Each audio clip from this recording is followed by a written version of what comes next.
Welcome to Capitol Report, hosted by your Congressman, Adam Schiff. Each month, Capitol Report keeps you informed of progress being made in Washington, D.C. and at home on public policy issues of interest to our community.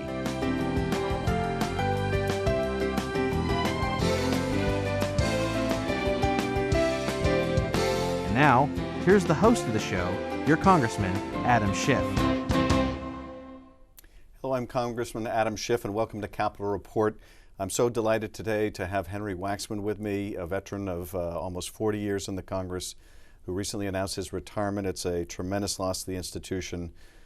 He has been one of the most productive legislators ever to be in the House of Representatives, and I'm very pleased that you could join us today. Thank you so much, Henry. Delighted to be with you. What was the place like when you first got here? People have talked about how it used to be in Congress and what a much more productive body. What was it like in your first term in Congress? Well, I had been in the state legislature, as had you, so I had some legislative experience before I came here, but I was elected with a very large class, mainly Democrats, in the election following Richard Nixon's resignation. We were called the Watergate class because Democrats were winning all over the country, and Republicans were bearing the brunt of the Nixon scandal, the Watergate scandal. The committees were the place where most of the work was done. I sought to go on the committee, and I was able to go on the committee that had jurisdiction over health issues because I had been chairman of the Health Committee in the California Assembly.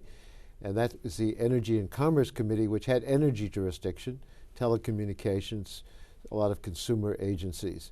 So I got on that committee, went to the health subcommittee, and got to be chairman of that subcommittee after 2 terms. Wow. When the chairman, Paul Rogers, retired, and there was an open subcommittee chairmanship, and I was elected to it.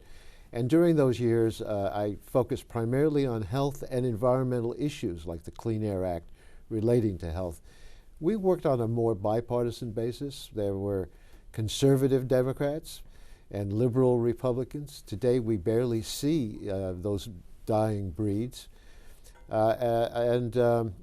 We always sought some bipartisan compromises that would develop enough consensus so we can get legislation passed. Our system of checks and balances makes it hard to pass legislation unless you have a strong enough consensus behind it. And I always sought to do that, and we were able to get important bills through when we were in the majority, even though we had Republican presidents, or when we were in the minority in the House with Democratic presidents. But you always have to look for that opportunity to get a bipartisan bill through. And when you got here, what was happening in the country? Who was the president at the time, and what was the issue of the day? Gerald Ford had become president, and he was still president until he lost in 1976, and I arrived here in 1975. We were concerned about energy primarily because we had the Arab boycott on oil. We saw our lines at the gas stations, and when President Carter came into office, he was trying to figure out some way to ration the distribution of gasoline so that people didn't have to wait in lines and then find that there was no gasoline even available to them. We were concerned about the Arab boycott, not just on oil, but the Arab boycott against Israel, and that was very, very active at the time. Our committee held hearings on it, and we promoted the legislation to stop collaboration with the Arab boycott against Israel because it was not in our national interest, and it was certainly a harmful thing they were doing to the only democratic country in the region, which has been our strongest ally all these decades. Well, I remember those days, and I remember the push then to have the country invest in renewable energy sources and try to move away from the oil-based, fossil fuel-heavy economy. How do you assess how far we've come? It seems like we're still trying to accomplish that objective now, almost 40 years later. Have we made much progress? In those days, there were big government programs to provide alternative energy sources. There was a lot of government investment financially in these alternatives, renewable and otherwise. But when President Reagan came in, he pretty much did away with all of it and said, let the market work its will. But the market was really not an open market. And the Saudis and others were able to keep us addicted to oil. When the price of oil went up too high, the market would say, let's get something other than oil to provide our fuel for energy for the cars and other motor vehicles. Let's get something other than oil, which we used in those days a lot more for electricity. But then suddenly the price would drop, and they could just keep us addicted by making sure that we didn't take the steps, and they could destroy the investments for something that could compete against the oil interests. Today, we've made a lot of advances in renewable fuels.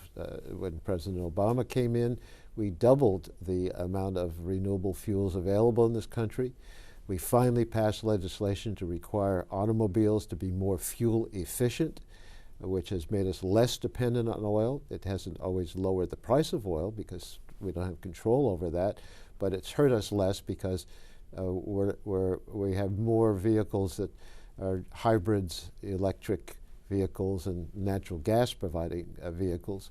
And in the electric area, we have a tremendous growth in these renewable wind and solar that's becoming a lot more competitive.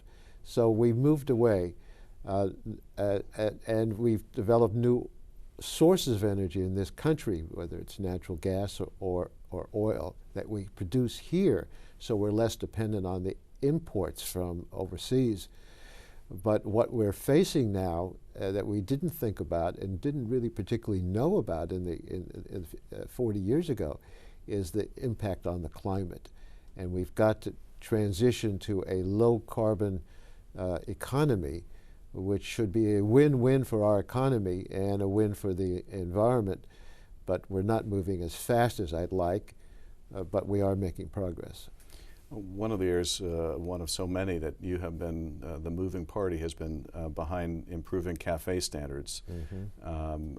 How do you assess where we are on that? I know the President just announced a new round of raised standards for certain vehicles. Mm-hmm. What more needs to be done there?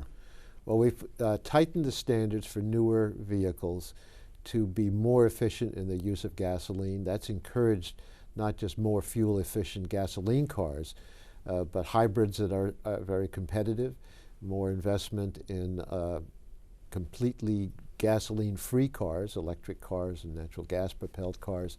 So we're making a lot of progress in the transportation area.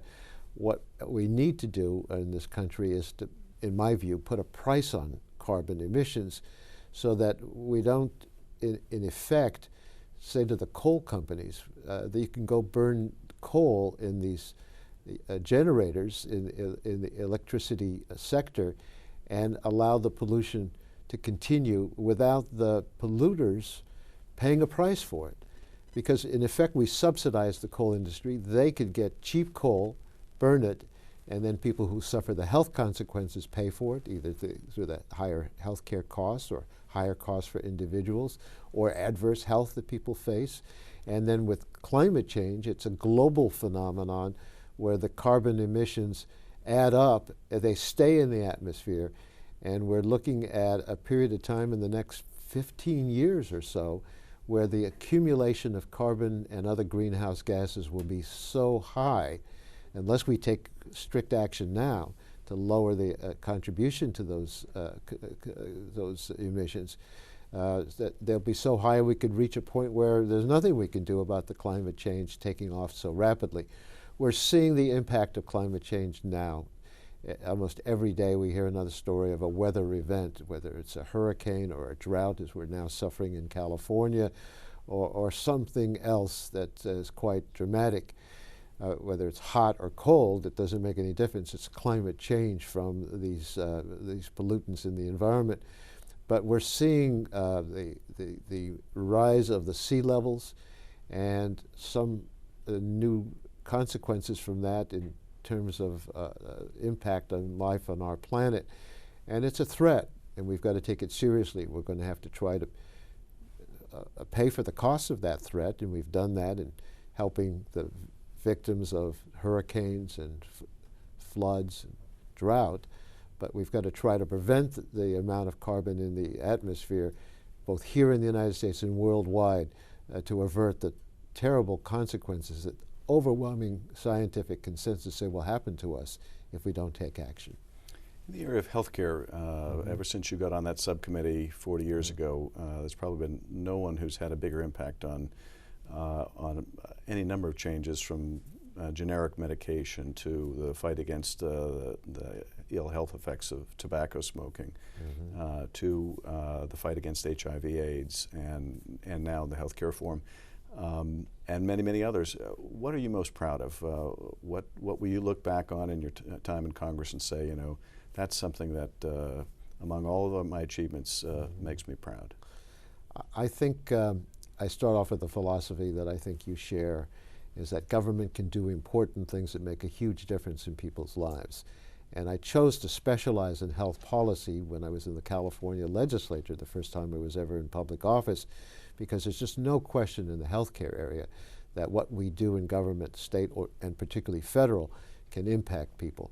So that when we had the hearings with the tobacco executives and put a whole new face on the industry and got the inside information about what they were doing to addict people with higher nicotine levels, or aiming their advertising at kids to get kids to smoke, even though they couldn't legally buy the product, but they are aiming at 14-year-olds and 15-year-olds to get them started to smoke, knowing they'll be addicted for the rest of their lives, most likely. We gave a view of the tobacco industry that made a big difference. And then we finally got legislation to allow the Food and Drug Administration to regulate tobacco, not in 1994 when the CEOs came in, but in 2009 when President Obama became president. We were able to accomplish that. The generic drug bill has saved trillions of dollars in expenditure, because when you have drugs that are competing, it lowers the price. We want to protect the innovation in the pharmaceutical industry to develop new breakthroughs. We give them a patent. We give them an exclusivity beyond the patent. But at some point, generic drugs are allowed to compete, and that was a result of the Hatch-Waxman Act in the mid-1970s. I authored legislation to allow people to control their diets by having the nutritional information available to them, and we all look at that when we shop, whether it's calories or sodium or carbohydrates or whatever it might be, if we want to know, and if we want to be able to do something about our diets. And then over the years, I've expanded access to health care, primarily at first for children and pregnant women below the poverty line. And I had the assistance from Congressman Henry Hyde, who was a strong advocate of what they call the pro-life position.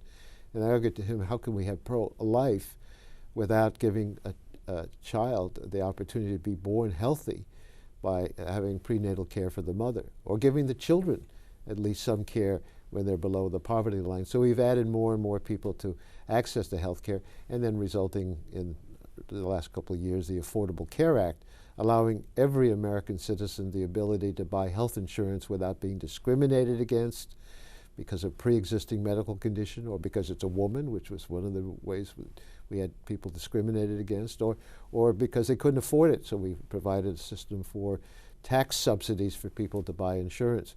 So all of these health area bills, I think, have made and will continue to make a vital and important difference in people's lives, and not allow them to suffer from the discrimination, let's say, by insurance companies or by the greed of the tobacco industry. You served in Congress before the AIDS/HIV pandemic. Yeah. You were there when it was discovered. You were there when it was a death sentence. Yeah. You serve now when it is a chronic but manageable condition. Nonetheless, in other parts of the world, still may be a death sentence if they can't get adequate treatment. What's next in the fight against HIV/AIDS? Yeah. Well, it's worth looking back to the first hearing we had in 1982. Gay men were getting a rare form of cancer called Kaposi sarcoma. We didn't know about AIDS, but we saw that every month the number of people affected by this disease doubled, and it was a death sentence for those who had it.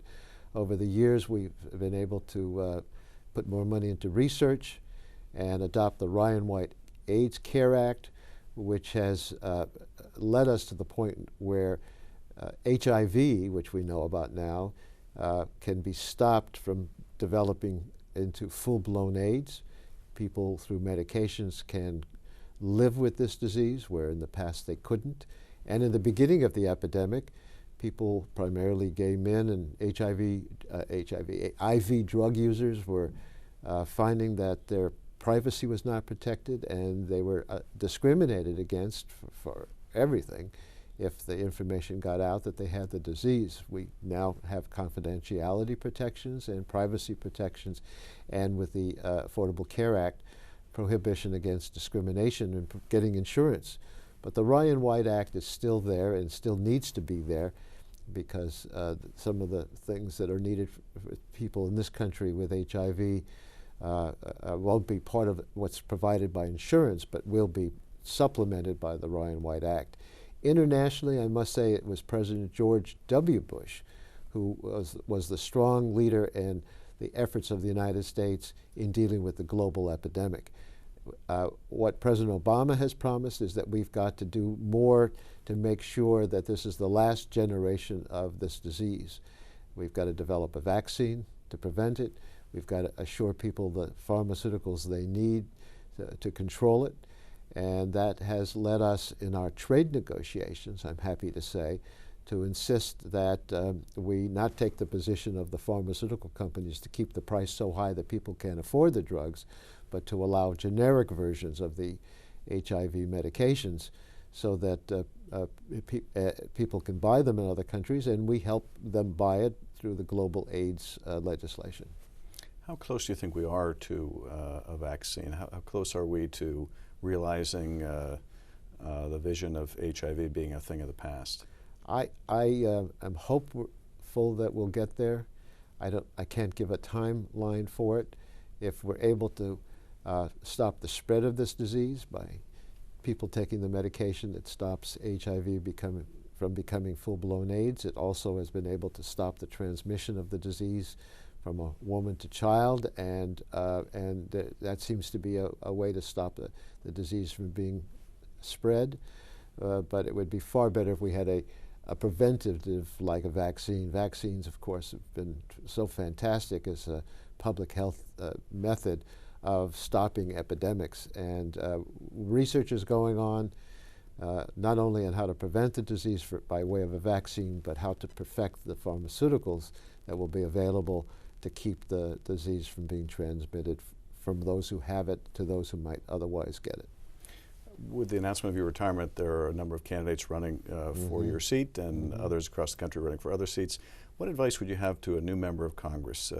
You have been one of the most productive and successful legislators in a generation or generations.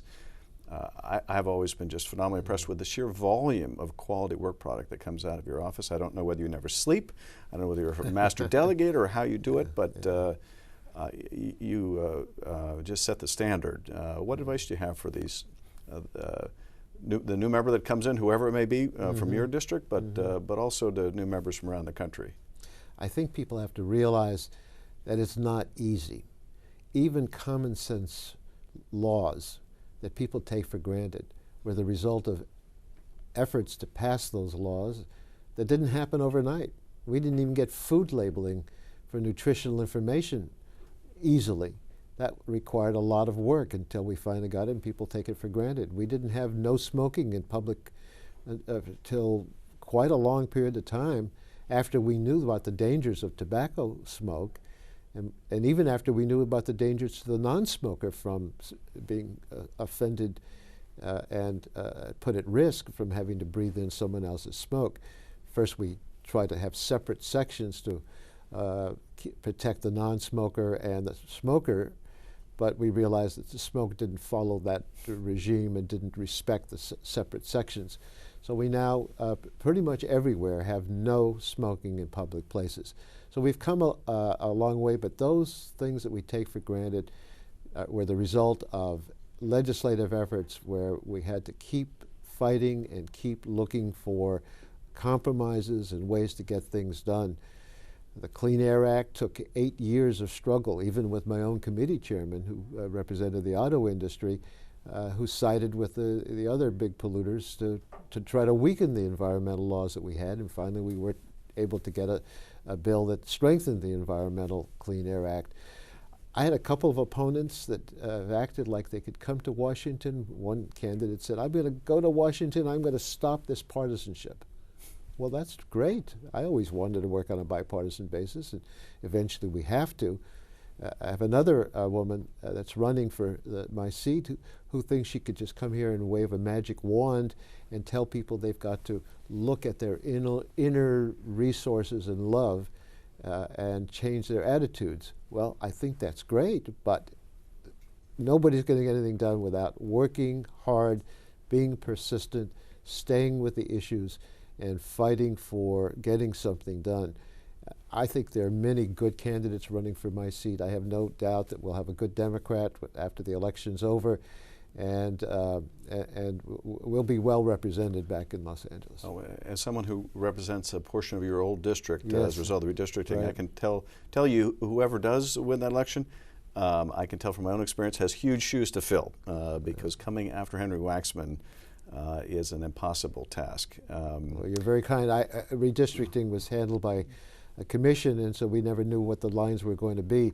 But for those constituents that I hated losing, but who ended up in the district where they elected you, they have an excellent representative fighting for all the things that they cared about and that I knew I was fighting for as well, whether it be the HIV/AIDS issue or health care for seniors or the safety net for Social Security.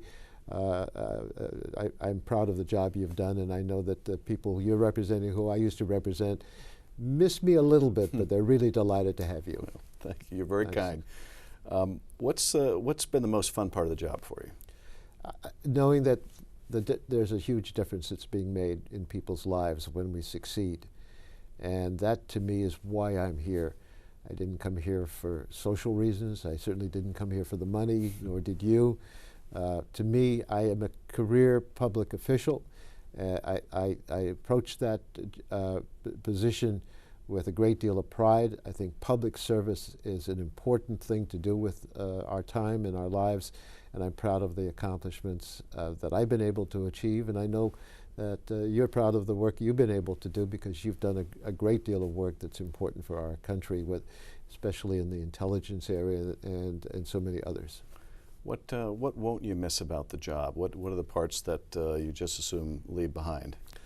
I won't miss the inability to control my schedule, which is a chronic problem. I want to fly back and forth to Los Angeles, but I don't want to have to feel pressure to do it every weekend. And I'm looking for new opportunities for a life after Congress.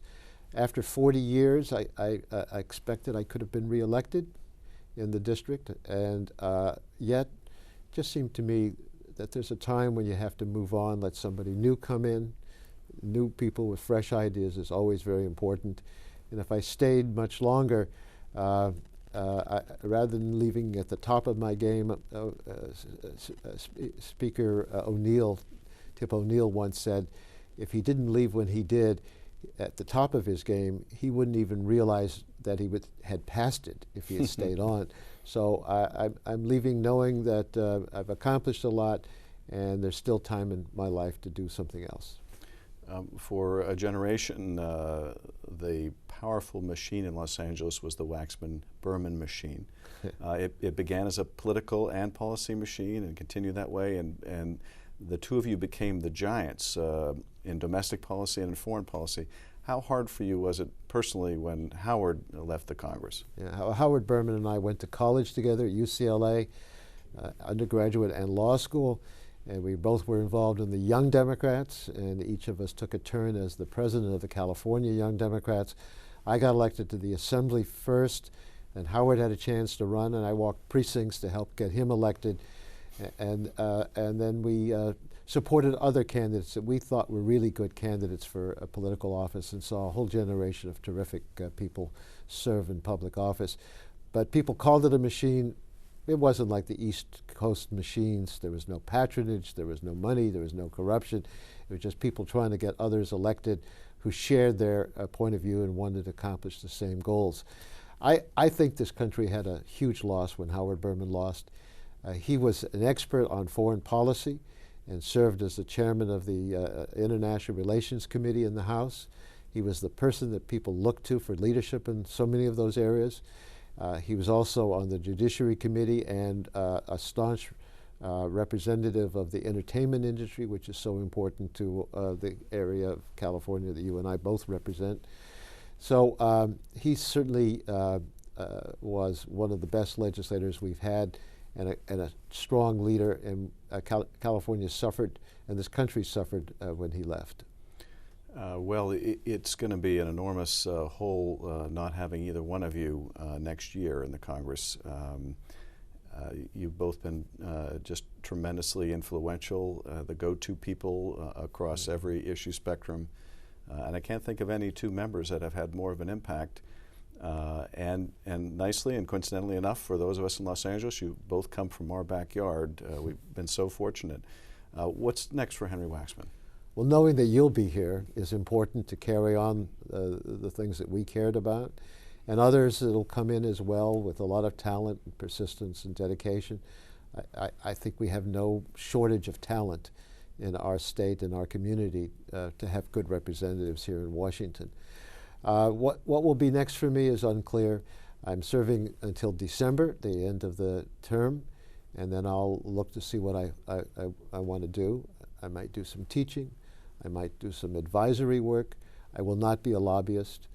I will only represent people and causes that I think are worth representation, and it'll be a whole new life where I'll be able to control a lot more of what I do and when I do it. Well, I want to wish you every success. I know we'll have the benefit of your work in the Congress for the rest of the year and your expertise to tap for the foreseeable future, but I can't thank you enough for the tremendous job you've done. It's been such an honor to serve with you, and I want to thank you again for coming on today and for your many years of incredible service. Thank you. I appreciate it. Thank you again. This concludes Capitol Report. Please join us again next month when we will have another guest, and look forward to seeing you then. This is Congressman Adam Schiff signing out. Thank you for watching Capitol Report with Congressman Adam Schiff. If you have any comments, please call our office or visit Congressman Schiff's website, where you can sign up online for email updates from our nation's capital.